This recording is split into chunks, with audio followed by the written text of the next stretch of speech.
Novamente no ar, este é um programa destinado à compreensão dos transtornos mentais à luz da doutrina espírita. João Lourenço é esse que vos fala, eu sou médico, sou psiquiatra e sou interessado nos assuntos da espiritualidade e do espiritismo em específico, em função de que isso me dá um conhecimento, me dá um background, vamos dizer assim, capaz de não só entender a questão da saúde mental e do adoecimento, mas também de compreender o ser humano no seu momento de saúde ou de doença. E o programa, novamente, está falando nas últimas semanas sobre se a influência dos espíritos pode causar transtornos mentais, né? Já que existe um dado que é real, verdadeiro, vamos dizer assim, que hoje a maioria dos hospitais psiquiátricos que existem, os que sobreviveram, vamos dizer assim, funcionando com um bom nível de qualidade de assistência e de cuidados, né? A maioria são espíritas. E isso nasceu, vamos dizer assim, a ideia de que o hospital espírita é um bom hospital em função até desta conotação, talvez cultural, de que a doutrina tem uma visão maior ou melhor do adoecimento, né? Bom, de qualquer maneira, a nossa ideia é o que contribui então o espiritismo para a compreensão dos transtornos mentais. O que eu acho que é interessante a gente lembrar é que quem inaugurou essa possibilidade de se estudar a doença mental através do espiritismo, vamos dizer assim, foi o Dr. Adolfo Bezerra de Menezes Cavalcante, que foi um médico brasileiro, ele não era psiquiatra, tá? Ele, a princípio, quando ele começou a trabalhar, se dedicou mais à homeopatia. Depois ele foi médico do Exército, participou da política, acho que ele foi cirurgião do Exército. E, no entanto, ele ingressou, vamos dizer assim, no espiritismo depois de algum tempo. E, com isso, ele se interessou por algumas questões que tinham a ver com a saúde mental. E publicou uma obra que ele escreveu em vida, não é psicografia dele, ele escreveu em vida, chamado A Loucura sob o Novo Prisma. Já falei sobre isso aqui no programa, estou repetindo para dizer qual é o nosso embasamento, né, para que a gente possa, de uma certa maneira, entender por que o espiritismo acabou sendo um valor agregado à área da saúde mental, né? Então, qual foi a grande contribuição?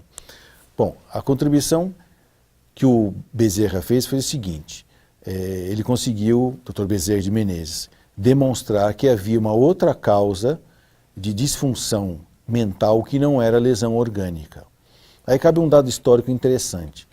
A gente fala brincando que a psiquiatria, né, essa especialidade médica, ela nasceu da sífilis, né?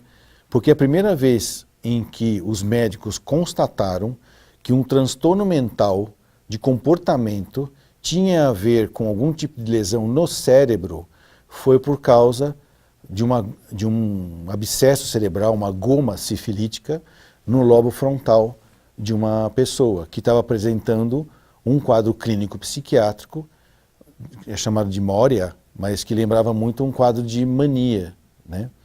Quando o indivíduo morreu e eles foram fazer a necrópsia, descobriram então que ele estava tendo uma sífilis secundária e essa sífilis tinha atacado o cérebro e o comportamento dele então foi ligado ao cérebro. Ou seja, pela primeira vez se descreveu uma doença mental dentro de um saber médico.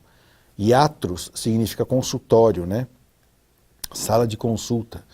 E psiquiatria, ou seja, a vida mental dentro do consultório médico, ou seja, tem que levar em consideração não só a estrutura, mas o funcionamento do cérebro. Então, por um bom tempo, achava-se, ou tinha-se a plena certeza de que se você estava enlouquecendo, tinha alguma coisa acontecendo no seu cérebro. E o Bezerra de Menezes, assim como também Freud, começaram a querer demonstrar que não podia existir uma outra causa de alteração do comportamento humano que não era por lesão do cérebro, né? E foi então que ele criou aquele método, né, que eu chamaria que foi a primeira ressonância magnética espiritual, foi o Dr. Bezerra Menezes que inventou. Que é simples, vou repetir que eu já falei isso aqui. Você pega um médium idôneo, bastante sensitivo, e evoca por ele o espírito do paciente que está doente com a doença mental. Se o espírito se manifestar bem, organizado, sadio mentalmente, então o problema é a lesão cerebral. Porque o espírito está bom, mas é o cérebro que não deixa ele manifestar de maneira adequada. Agora, se você evoca, né, o espírito e ele aparece como um espírito perturbado, ou aparece o obsessor dele, né, então a doença não é de origem orgânica. Okay? Falando nisso é que a gente vai começar a entender como é que um espírito pode se intrometer, né, na vida mental de uma pessoa e depois de algum tempo, como nós falamos no programa passado, ainda deixar uma lesão cerebral no cérebro daquela pessoa. Né? E aí vem as perguntas, como que eu diferencio, né, se a pessoa está realmente doente ou se ela está num processo obsessivo? Claro que isso tem a ver não só com testes ou observações fugitias, né, ou pontuais de uma pessoa. Tem todo um estudo que não é só do espiritismo, e sim da própria psiquiatria, que vai delimitar, vamos dizer assim, os diagnósticos. Né? A gente não faz diagnóstico pelos sintomas, né? A gente faz diagnóstico pela evolução através do tempo do que a pessoa vem apresentando como sinais e sintomas, mas não necessariamente pelo sinal e pelo sintoma. Por que falamos isso? Porque o espírita, ele pode ser médium, não é? E ele pode ouvir vozes. E está lá no manual do diagnóstico psiquiátrico que quem ouve vozes provavelmente pode ser esquizofrênico, não é? E aí eu vou taxar uma pessoa de esquizofrênico só porque ela ouve vozes? Não necessariamente, porque eu também posso ouvir vozes porque eu tenho um foco epilético na área da audição, aqui no foco temporal, né? Eu posso começar a ouvir vozes por uma crise alucinatória, vamos dizer assim, devido a uma intoxicação exógena voluntária, por exemplo. Eu fui lá e tomei LSD, o ácido lisérgico, aí fiquei alucinando. Estou esquizofrênico? Não. Né? Então, nem sempre o sintoma faz diagnóstico, né? E a gente não vai fazer por isso. Agora, quando é então que o assédio espiritual, vamos dizer assim, a interferência de um espírito pode causar, como eu falei já em outros programas, manter ou piorar e às vezes também começar a melhorar e tratar e curar uma doença mental. Mas nós temos um ouvinte na linha, é isso? Alô?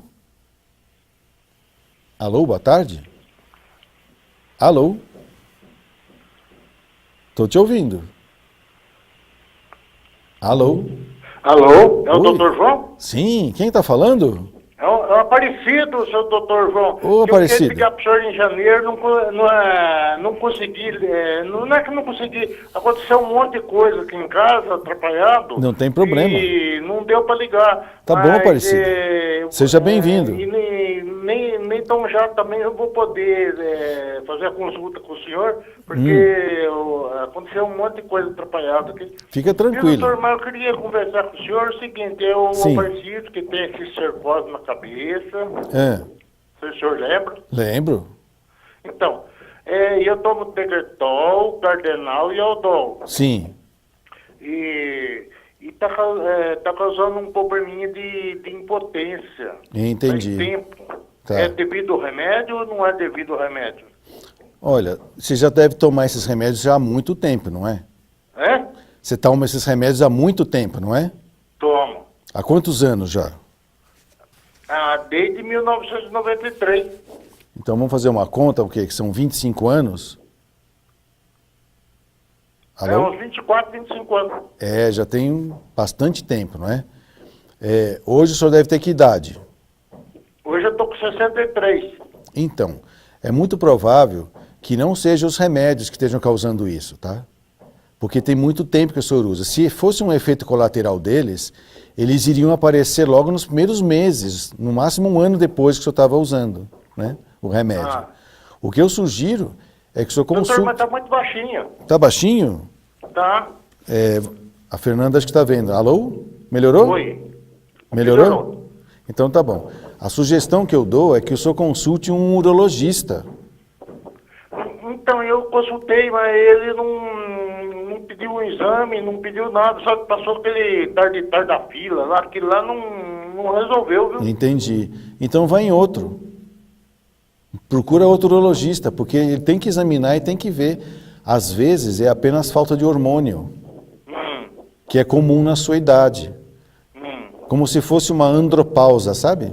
Ah, Então, se o urologista pedir exames de sangue, perceber que não tem nada de errado, ou se estiver faltando algum hormônio, ele vai repor, né? tá. Porque eu fiz exame de sangue agora em dezembro, a médica viu, médica clínica geral. Sim. E perguntei para ela agora, dia 28 de fevereiro que eu fui lá, falei, e o hormônio, como que tá? Ela falou, tá bom. Mas só fez dosagem de hormônio? Fiz.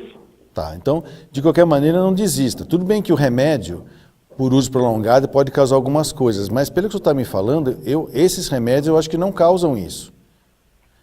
Por exemplo, se o senhor está se queixando dessa questão da impotência, né? Desde quando? Faz uns 10 anos já. Ah, então é uma coisa mais antiga, precisa estar investigando com mais minuciosidade, né? Buscar mais detalhes sobre isso, né? Para poder ver se não... Porque tem causas, vamos dizer assim, anatômicas, né, da impotência, causas hormonais e tem causas emocionais, né? A gente tem que investigar tudo, tá? Até existe a possibilidade de se trocar os remédios para outros, na tentativa de ver se na ausência deles melhora. Aí o senhor tem que conversar também com o neurologista que cuida do senhor, né? Então, doutor, mas o senhor, o que o senhor acha de tirar para ver se podia suspender o remédio ou não? Não faça isso não. Não suspenda sem supervisão médica, não, que isso pode ter efeito ruim, né? Então, mas eu queria fazer uma tomografia daquela... Como A se ressonância, fala? né? Com ressonância, Sim. ou aquele... Como é que fala aquele outro... Eletroencefalograma? Não, no eletrocardiograma eu fiz, também não deu, que não tinha problema nervoso, não tinha nada, deu normalzinho, bonitinho. Tá bom. Por isso que eu acho que, antes de eu tomar alguma decisão, conversa com o neurologista, não toma atitudes sozinhos, para só não tirar o remédio e poder ter um efeito ruim, né? Pode então, até doutor, ser que... aquele, como o senhor falou, é tomografia e o outro é? Tem um que chama que é a ressonância magnética e o outro é o eletroencefalograma. E qual deles que é melhor? Não, a gente usa os dois, né? Para poder comparar. Um mostra a estrutura do cérebro e o outro mostra o funcionamento dele, né? Mas conversa com o seu neurologista, porque pode até ser que ele chega para o senhor e diz assim, tá bom, fiz os seus exames, está tudo ok, vamos tentar tirar? Aí ele vai estar junto com o senhor, né? Ele vai te acompanhando, porque não pode tirar tudo de uma vez, né? Tá. E porque eu já tentei parar por conta própria e não dorme, entende? Eu vou ficando nervoso. Então, não faça isso sozinho. É claro que existem outras medicações mais modernas que talvez ajudem até o senhor a melhorar o seu sono, mas não faça essas trocas sozinhas. Conversa com o neurologista, né? Tá. Até o senhor pode até receber alta do neurologista e aí a gente pode cuidar só como psiquiatra do senhor, né? Tá. Tá Tá bom? bom, doutor. Tá bom, seu Aparecido. Obrigado por ter voltado a falar com a gente, hein? Eu vou ligar outra vez quando eu puder passar pelo senhor aí, daí eu vou conversar com o senhor. Tá, seja bem-vindo. Tá. Um grande abraço pro senhor, viu? Obrigado. Hein? Tchau, doutor. Obrigado. Nada, até mais. Então, o senhor veja, falando dele, deu um exemplo bem interessante aí, né? Ele tem uma causa orgânica, né? De alteração do funcionamento cerebral que causa alteração de funcionamento no psiquismo. Mas, de qualquer maneira, ele tem mais de 70 anos de idade, né? Então, a gente fica imaginando o quê? Porque por um bom tempo as pessoas falavam mal do remédio psiquiátrico ou do remédio neurológico, mas veja, é um senhor que está bem, está conversando com a gente, ligou, está interessado em melhorar, está preocupado com a sua vida sexual, né? E está buscando ajuda, né? Então, se não fossem esses remédios que ele usa há quase 30 anos, como é que seria a qualidade de vida dele? Talvez ele tivesse até com alguma deficiência física ou intelectual por lesão cerebral, e não, ele está bem, né? Claro que, conforme os anos passam, o nosso corpo se estabiliza, né? E algumas doenças ficam tão bem controladas que vale a pena tentar diminuir, quiçá, até tentar tirar o remédio. Porém, eu estava falando para ele, a gente não faz isso sozinho, tá? A gente precisa sempre de uma orientação, porque existe um critério, né? Qual que tira primeiro, em que velocidade, qual que tira segundo, deixa por quanto tempo e assim por diante, né? E aí, voltando na questão espiritual, vamos dizer, na questão espírita, a medicação também influencia na questão da sensibilidade, da percepção mediúnica, né? De maneira que era uma dúvida que eu tinha, que remédio que a gente pode usar como se eu conseguisse bloquear a mediunidade. Na realidade, não tem remédio que bloqueia a mediunidade, mas tem remédios que auxiliam o médium a ter mais controle sobre a sua mediunidade, principalmente se ele está tendo alterações de comportamento que nós poderíamos chamar de transtorno mental, perceptíveis como um problema de saúde mental psiquiátrico. Posso dar alguns exemplos. Então vamos pensar aqui num exemplo. É uma pessoa que, por influência de um espírito, começa a ficar convencido, né, de que é a reencarnação de Napoleão ou de um rei espanhol, sei lá, qualquer coisa assim.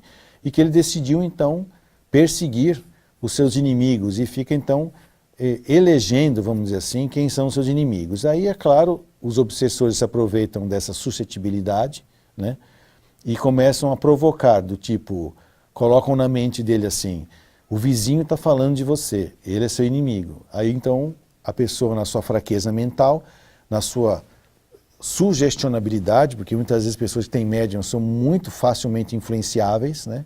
Ela começa a acreditar nisso e começa a fazer coisas para testar se o vizinho está falando dela ou não, né? Começa a ficar espiando pela janela, começa a mandar bilhete, né? Eu já tive casos de pacientes que foram na delegacia e deram queixa, baixou polícia no vizinho, até explicar que focinho de porco não era tomada, né? Foram para a delegacia, aí me ligaram, porque falaram que ele era meu paciente, aí eu confirmei. Falei, olha, realmente, talvez é interessante registrar o boletim de ocorrência desta ocorrência de saúde mental, mas não que esteja acontecendo o que ele falou, que é importante registrar, porque conta fatos no argumento. A gente vai usar o BO para tratar da pessoa, para mostrar como a pessoa estava com o raciocínio prejudicado. Aí, essa sugestionabilidade, essa suscetibilidade, essa facilidade com que a pessoa se impressiona, existem alguns remédios que diminuem isso, que são os remédios que diminuem a nossa resposta afetiva, ou seja, a capacidade que eu tenho de responder ao que me afeta. Tem pessoas que se afetam muito fácil. Então, se você dá um remédio como esse, ela começa a ficar um pouco mais indiferente. É o que acontece, por exemplo, em pessoas que têm alucinação de verdade, não é ouvir vozes de espírito. Mas também, se ela ouve voz de espírito e ela fica muito assustada com isso, porque nem sempre a pessoa que ouve espírito já tem educação mediúnica, já está evangelizada, ela fica perturbada com aquilo, né? Então, se você dá um remédio que diminui a resposta afetiva, então você vai falar para ela assim, você está ouvindo vozes? Estou, o cara está falando comigo aqui. Ela consegue falar daquilo sem ter uma resposta afetiva muito intensa que tira ela do seu equilíbrio emocional. Então, a gente consegue sim, mesmo sendo uma causa espírita do transtorno mental, ajudar usando remédio. O remédio, como eu digo, não trata de nada, mas diminui os sintomas para que eu possa ajudar aquela pessoa, inclusive numa assistência espiritual. Nós estamos indo para o nosso intervalo e a gente volta já já para continuar o programa novamente. Até já.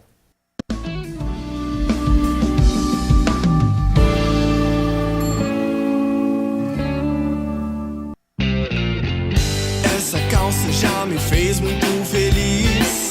Esse vestido eu ganhei foi do Luiz. Aquela blusa de outros festivais. Porque não doa para quem precisa mais. Não servem mais em mim. Mas com certeza para outros serve sim. E é por isso que eu vou doar. Meus bons momentos quero compartilhar. Sempre que eu posso eu ajudo. Se a roupa é boa, levo pro mercado. Compartilhe você também os seus bons momentos. Doe roupas e acessórios para o Mercatudo e colabore com as casas André Luiz. Sempre que eu posso, eu ajudo. Se a roupa é boa, Levo pro Mega Tudo.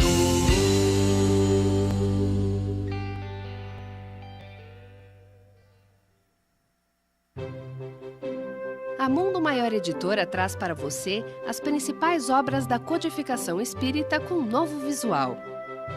O Livro dos Espíritos, formado de perguntas e respostas, aborda questões profundas sobre a vida após a morte, fé e razão. O Livro dos Médiuns, o intercâmbio do mundo visível com o invisível, esclarecendo dúvidas sobre as práticas mediúnicas. O Evangelho segundo o Espiritismo, os ensinamentos morais do Cristo e a sua aplicação às diversas situações da vida.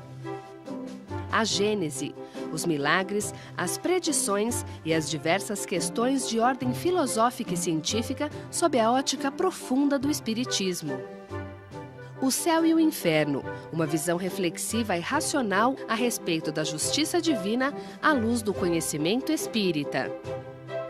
Obras Póstumas, uma compilação de escritos do codificador da doutrina espírita Allan Kardec, lançada póstumamente em Paris.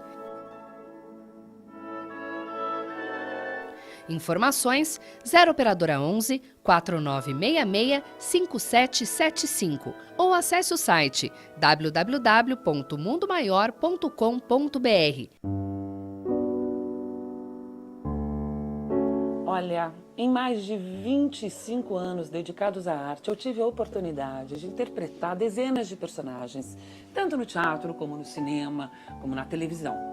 E hoje eu estou aqui para convidar você para se tornar intérprete de uma história do bem.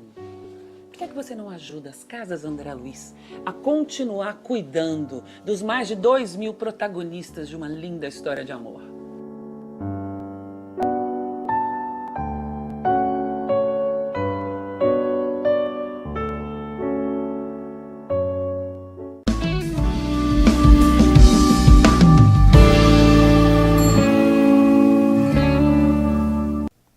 Novamente no ar, estamos aqui retornando ao programa Novamente, que fala sobre transtornos mentais, sobre saúde mental à luz da doutrina espírita. E a ideia, como eu falo, não é ficar usando a doutrina espírita para ficar explicando os comportamentos, né? Porque até eu mesmo já fiz isso logo no começo, quando a gente estuda a doutrina, a gente fala assim, tá vendo, eu devo ter sido alguma coisa no passado, por isso que eu faço isso hoje, né? Ficar usando a doutrina, o conhecimento espiritual, né? Vamos dizer assim, para poder justificar, né, explicar seus comportamentos, suas mazelas ou coisas parecidas. Eu acho que ter conhecimento das ciências biológicas, no caso aqui as neurologia e as neurociências, conhecimentos psicológicos, da psicologia em todas as suas áreas, numa visão bem eclética, né, as questões socioculturais e filosóficas, que é muito interessante também que isso contribui não só para o diagnóstico, mas para a compreensão das pessoas, né? E também ter valores éticos e morais, que é a espiritualidade da vida, e o conhecimento espírita é um valor agregado da mecânica disso tudo, ou seja, a fluidoterapia e a desobsessão, junto com a moral cristã, traz um valor agregado para a compreensão do transtorno mental e da pessoa portadora, né? Portadora não, lá que está passando pelo processo de transtorno mental, é um valor agregado que facilita muito. Diagnóstico, tratamento, recuperação e reinserção social, porque alguns casos são muito graves, né? E a gente estava falando aqui da intromissão, né, de um espírito na vida de um encarnado, que pode acontecer, e sempre isso ocorre através de uma interface. Bem parecido, se bem que o que é parecido é o nosso sistema de computador, com hackear uma rede, né? Entrar numa rede e hackear um computador, né? Então é bem parecido. O que o espírito precisa, o desencarnado precisa do encarnado, é que ele esteja sintonizado em algum nível de sentimento, principalmente, e de pensamento como canal, né? Para fazer o plug, né? Porque, por exemplo, na internet, o pessoal fica esperando, já tem algumas coisas que a gente chama de algorítmicos, né, que ficam estudando o seu comportamento na internet. Por isso que de vez em quando, no meio da tua tela, aparece um pop-up, né, como a gente fala, né, com um assunto que te interessa. Você fala assim, nossa, que coincidência nada. Tem um robozinho lendo todas as suas navegações e os cliques que você fez, e ele consegue prever, com uma certa margem de acerto, qual é o assunto que você gostaria de ver. E ele, pum, coloca lá para você ver. Né? Do ponto de vista espírita, não é muito diferente. Tá? O espírito desencarnado, se ele já não tem uma sintonia com você por alguma coisa que aconteceu num passado recente ou remoto, ele vai andar junto com você para descobrir os teus gostos, né? Para depois começar a perceber onde é que está a brecha para poder penetrar no seu campo mental. Então, como a gente fala, né? A gente, quando percebe as ideias de uma pessoa, né? Ela é recheada de um sentimento e revestida de um pensamento, certo? Esse pensamento é que aparece, né, como pop-up, né? Mas o link é feito pelo sentimento, porque o que alimenta aquele pensamento é um sentimento. Então, por exemplo, há links que é feito em cima da cobiça, né? Então a pessoa tem uma sensação de que ela não tem tudo o que ela quer. Então ela sente aquilo como um prejuízo. E tem a ver com um egoísmo isso. Então ela fica lá cobiçando, cultivando a inveja, que é um sentimento. Tá? Isso faz com que ela emita pensamentos, cujo conteúdo interno, cujo recheio é a inveja. Certo? Então não é difícil. Uma mente desavisada, preocupada só com as coisas ordinárias do dia a dia, da vida, né? Que ordinário já é do dia a dia, né?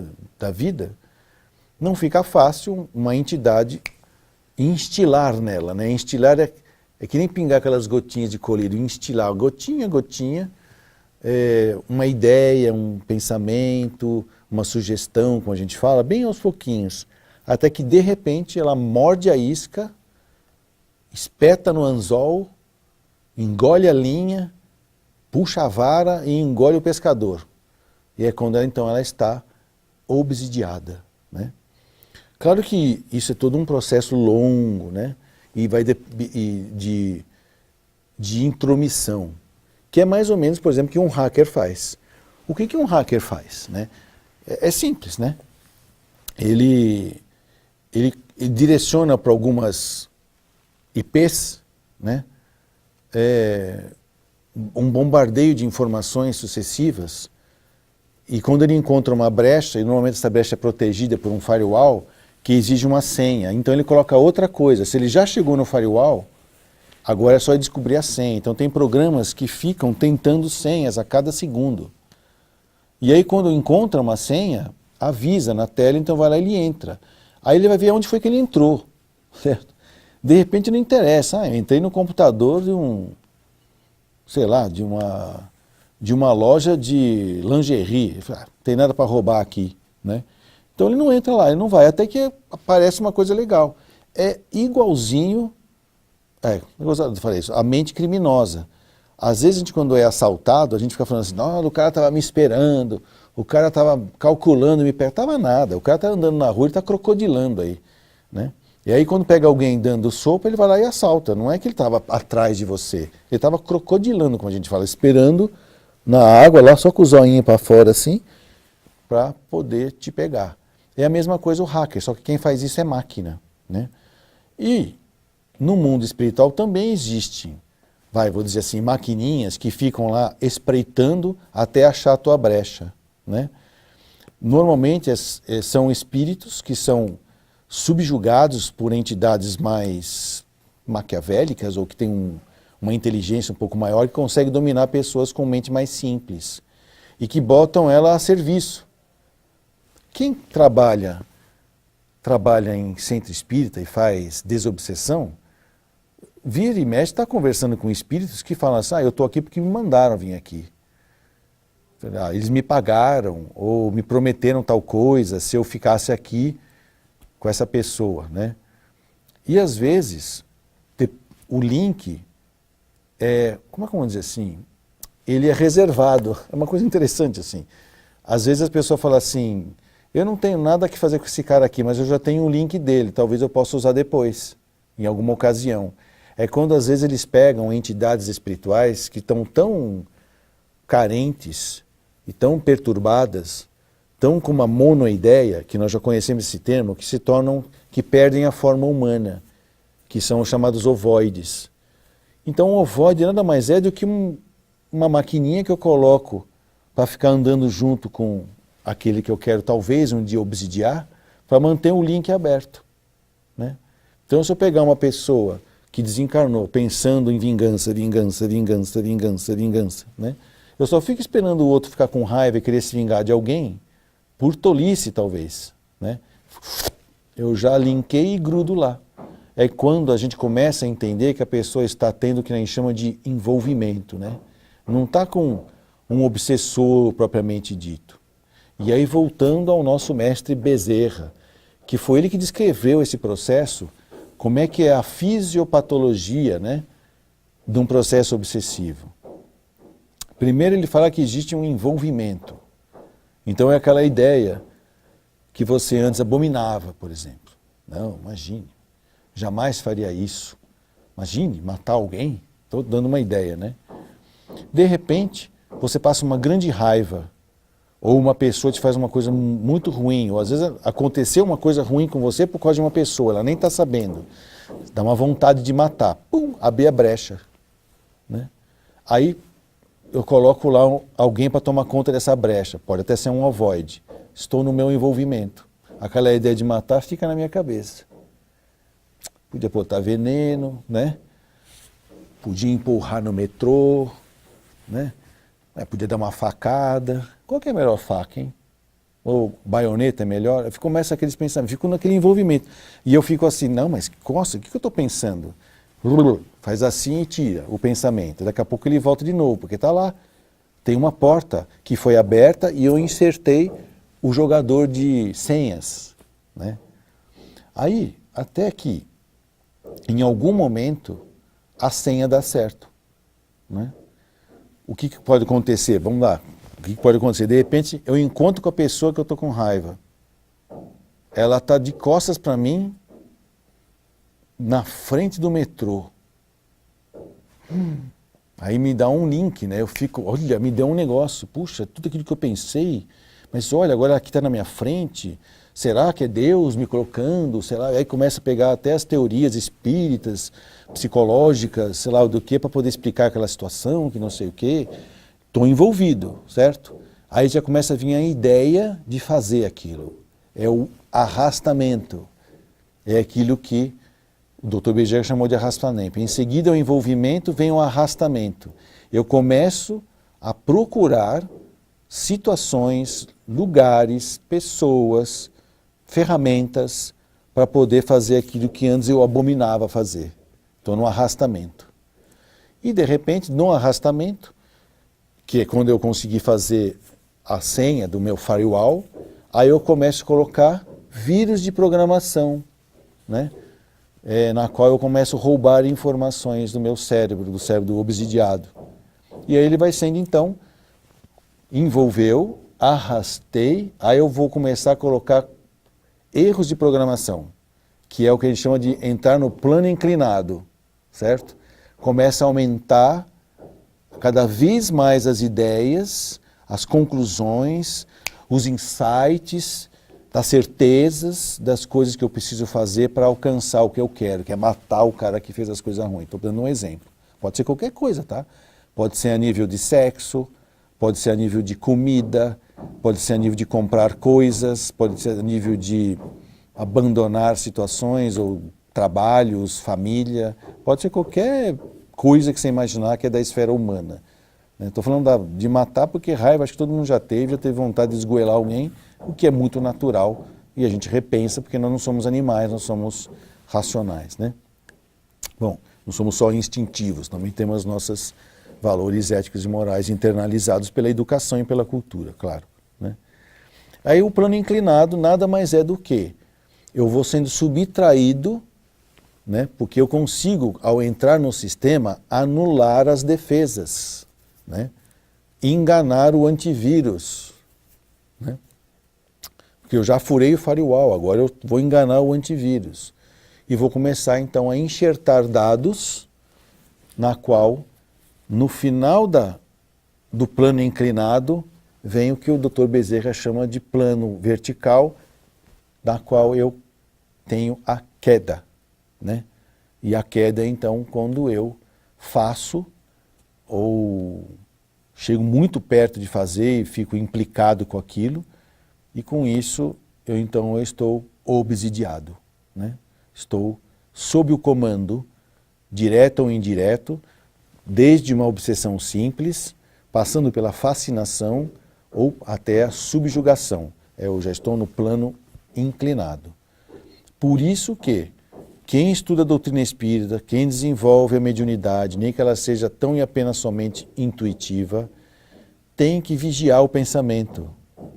E a qualquer sinal de invasão, né, tem que passar o escanear, né, escanear com antivírus. O que é escanear com antivírus? É orar. Por quê? Porque quando você ora, você altera o seu padrão de sentimentos, que é o recheio da ideia, certo? E quando aquele padrão de sentimento fica recheado de uma coisa nobre, a casquinha, que é o pensamento, se transforma. Fica muito claro o absurdo que você está pensando, né? Agora, é claro que quando eu não estou conseguindo fazer mais isso,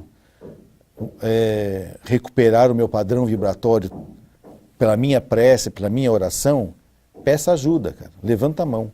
Cara, eu estou com um pensamento ruim, eu preciso de ajuda. Sabe quem fazia isso? Os cristãos primitivos. Quando eles se reuniam nas catacumbas, era para falar sobre isso. Não era para vender o dízimo, nem tinha aquilo, né? Imagina. Não era nem para receber espírito também, não. Era para um falar com o outro. Do tipo assim, olha, eu estou com uma ideia perturbadora aqui, cara, né? Eu sou, como é que é o nome daquele? Sacerdote da sinagoga, uma viúva me chamou para conversar e eu fiquei tentado em manipular a viúva para me dar dinheiro. Porque eu sou da sinagoga, ela está influenciável, é fácil na dor da viuvez dela, do luto dela, influenciar ela para dar dinheiro, né?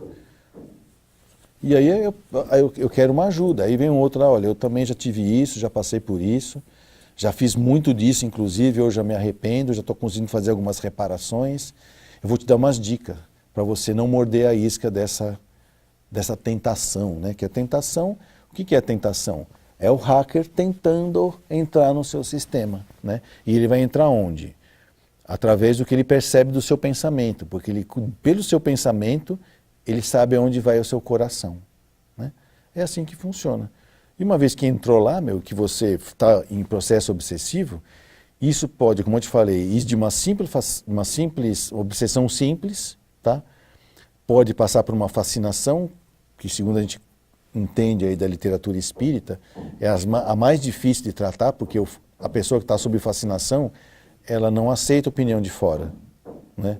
Ela está realmente fascinada, ela acha que todas as ideias que ela tem, que o espírito mentor dela é o único lindo e maravilhoso, que é só ele que sabe que é do bem. Aliás, eu acho que o meu mentor é Jesus, certo? Começa a ter umas coisas meio muito fora do normal, que a gente percebe, e quando você tenta falar, ela vê que você está chegando perto, ela se afasta, muda de centro espírito, muda de religião, né? Qualquer coisa assim. E o subjugado, às vezes, é até mais fácil de ajudá-lo, porque muitas vezes ele se pega tendo sintomas tão intensos que ele passa a ser confundido com um doente mental, né? E aí ele é levado num psiquiatra, né? Se o psiquiatra não conhece, não tem esse valor agregado do conhecimento espírita, não é obrigado a ter, mas quando ele tem, ele não vai se intrometer também, ele não vai ficar fazendo desobsessão no paciente no consultório. Mas se ele perceber, ele vai pedir, olha, faça pelo menos uma assistência espiritual, ou se a pessoa não é espírita, pede, olha, procura uma ajuda espiritual na religião, na doutrina, na seita que você está acostumado aí. Por quê? Porque toda religião aproxima a pessoa de Deus, não é? Religar a Deus. E essa religação com Deus é que faz essa transformação do conteúdo, né? Da ideia, né? Que é do sentimento. Elevando o padrão vibratório através da elevação dos meus sentimentos, aí não interessa qual é a religião que você vai, pum, eu transformo a casca. E eu transformando a casca, eu fecho o meu firewall, né?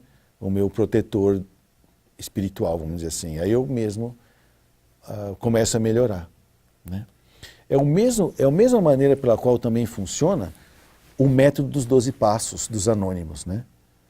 É muito interessante. Os 12 passos dos anônimos são 12 princípios espiritualizantes. Por isso que às vezes eu falo assim, eu prefiro confiar muito mais num dependente químico em recuperação pelos 12 passos dos anônimos do que num juiz de direito que diz que nunca bebeu. Porque eu sei que esse alcoólico, apesar de todas as bobagens que ele fez, ele entrou no AA e entrou num programa de recuperação. E ele está trabalhando a sua espiritualidade de uma maneira, com uma ferramenta muito poderosa. E aí a gente começa a perceber que ele entra num processo que nós chamamos de autodesobsessão, porque ele muda tanto o padrão vibratório dele, que as entidades que estavam do lado dele, que podiam até ser outros alcoólicos, começam a desistir dele. Ah, ele virou babaca, esse cara não bebe mais, vive aí nesse grupinho aí, cuidando dos outros, ajudando as pessoas, não consigo mais fazer link com ele. E é verdade, né? É a mesma coisa também que eu falo brincando às vezes, de pegar uma freira, né, uma madre, né, e colocar ela no meio de uma boca de fumo. Né? Ela vai estar lá, né, ela vai conversar com as pessoas, ela vai ficar um pouco horrorizada com as coisas, vai orar, mas você acha que essas pessoas vão conseguir influenciá-la? Não vai. Uma pessoa que tem uma ligação com Deus muito forte, pode acontecer muita coisa ruim com ela. Ela pode até vacilar, ela pode até, sei lá, em um momento se envolver e se arrastar, mas não entra no plano inclinado e não cai mais. Porque quando ela começa a perceber, eu falo que é o frio da barriga, né? Quem tem Deus no coração, quando entra no plano inclinado, sente o frio na barriga. Quando sente o frio na barriga, opa, já se segura, né? No balaústre da sua religião, do evangelho, da doutrina que ela adotou.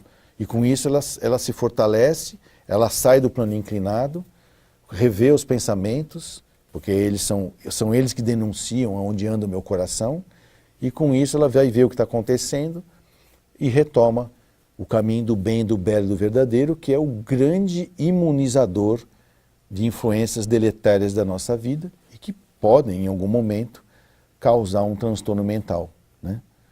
Agora imagine se essa pessoa, ela, além de médium e obsidiada, ela tem uma herança genética para doença mental.